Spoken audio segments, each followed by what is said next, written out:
Continuamos en el programa La Noche. Integramos a esta hora a Pedro Vaca Villarreal, director ejecutivo de la Fundación para la Libertad de Prensa. Señor Vaca, bienvenido a La Noche en NTN 24. Muy buenas noches, Jefferson, a Holman y a Juan. Para usted, los protocolos emitidos por el gobierno nacional que fueron acordados con las FARC representan una violación a la libertad de prensa. Jefferson, han pasado poco más de 30 horas desde que se dio a conocimiento público este comunicado. Yo creo que es importante identificar los momentos. Hacia las 11 de la mañana del jueves, el gobierno publica un comunicado donde se dan a conocer los protocolos para las jornadas de pedagogía para la paz.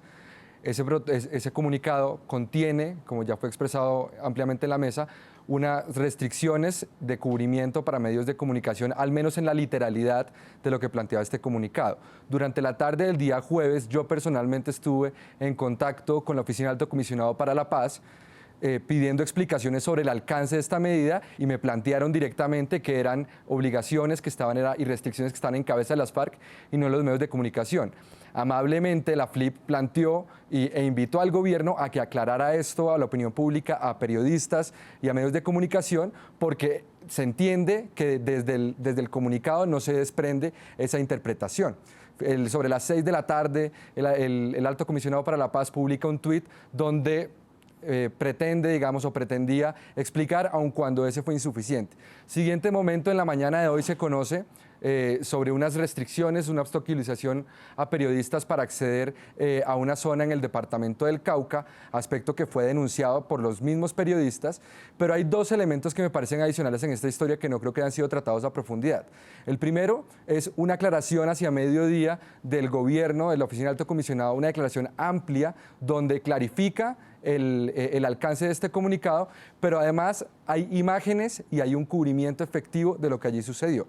Entonces, aquí sí, en principio, el comunicado inicial que fue planteado contenía disposiciones restrictivas para la libertad de expresión de acuerdo a estándares internacionales, que es un poco el tema que nosotros estudiamos y monitoreamos en la FLIP, pero hay dos elementos que no se pueden perder de vista, Jefferson. El primero de ellos, el proceso de paz y una democracia en guerra son condiciones atípicas, y los estándares de libertad de expresión no están diseñados para condiciones atípicas. Entonces es cuando menos razonable que este debate se haya presentado, y yo rescato que sea la libertad de expresión la que haya triunfado y no el nivel de opacidad que se le quería presentar en un momento.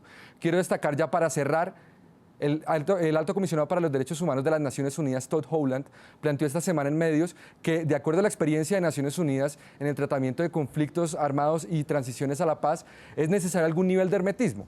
Y aquí hay que apelar a un estándar de libertad de expresión que ojalá el gobierno pueda tomarlo de buena manera con lo que voy a decir, y es la proporcionalidad. Es decir, cuando se habla de restricciones a la libertad de expresión, uno de los elementos que se tiene que tener en cuenta es la proporcionalidad, y cerrar de plano todo tipo de cubrimiento sobre un tema de tal trascendencia dentro de la opinión pública, sobre el cual hay un interés legítimo de la sociedad a estar informada, puede ser una medida demasiado drástica. Se puede encontrar un punto intermedio que ojalá se pueda presentar y se pueda concertar con gente, expertos en la materia, como la Comisión Interamericana de Derechos Humanos. Holman, deben existir estándares diferentes en lo que tiene que ver con la libertad de expresión cuando se trata de un evento, por ejemplo, como el día de hoy, en el cual las FARC reanudaban esas visitas pedagógicas en sus filas. Mira, Jefferson, yo estoy totalmente de acuerdo con Pedro.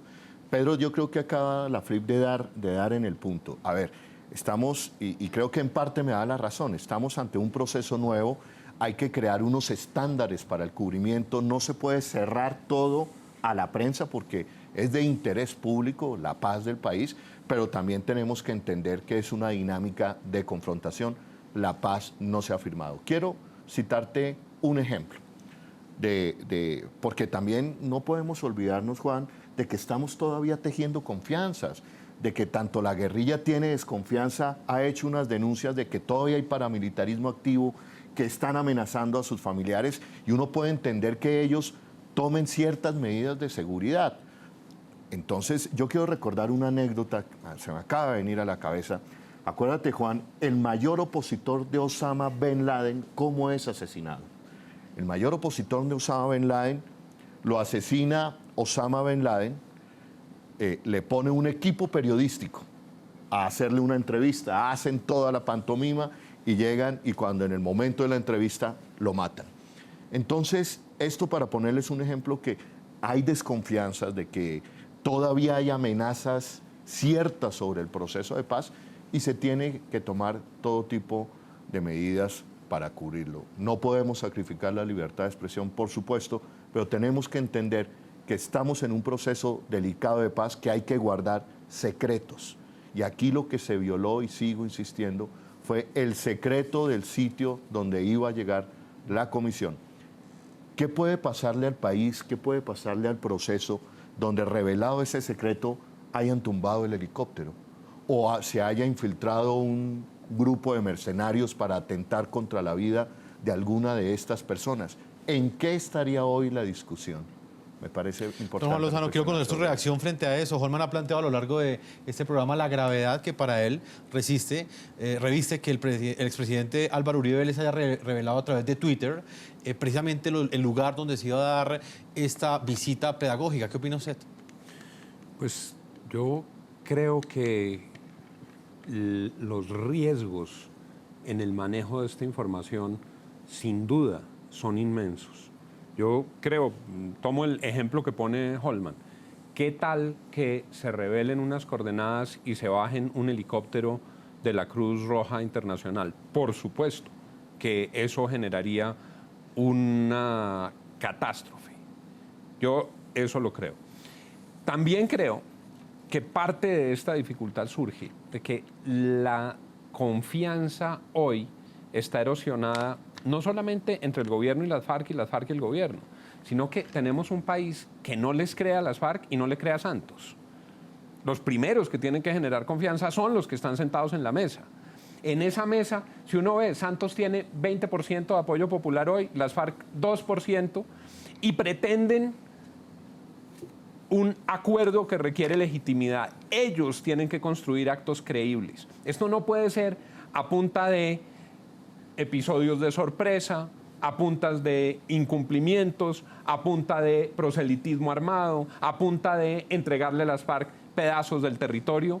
Ellos tienen que construir la legitimidad del proceso. Este espectáculo de los ministros cada uno patinando, del comisionado diciendo cosas que luego corrige, así no se construye la confianza. El problema real es que los que están en esa mesa no están interpretando a los colombianos. El 100% de los colombianos queremos la paz. El 20% de los colombianos apoyan a Santos. ¿Eso qué quiere decir?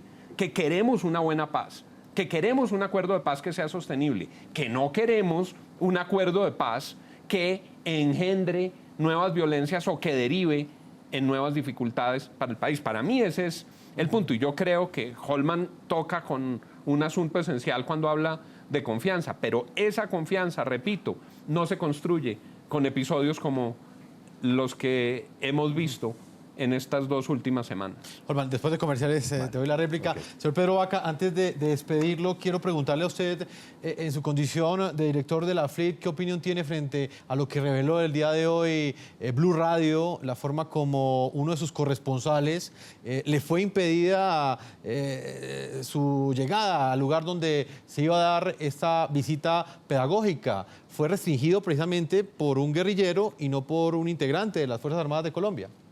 Bueno, pues es un caso que nosotros documentamos, son varios periodistas.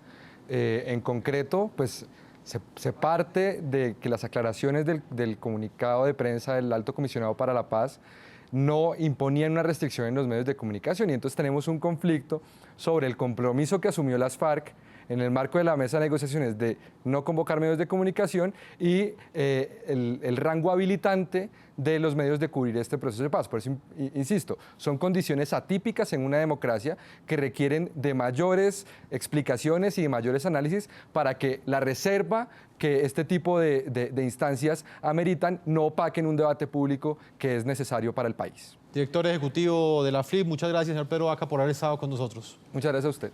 Vamos a hacer una última pausa comerciales y ya regresamos a la parte final de este programa La Noche.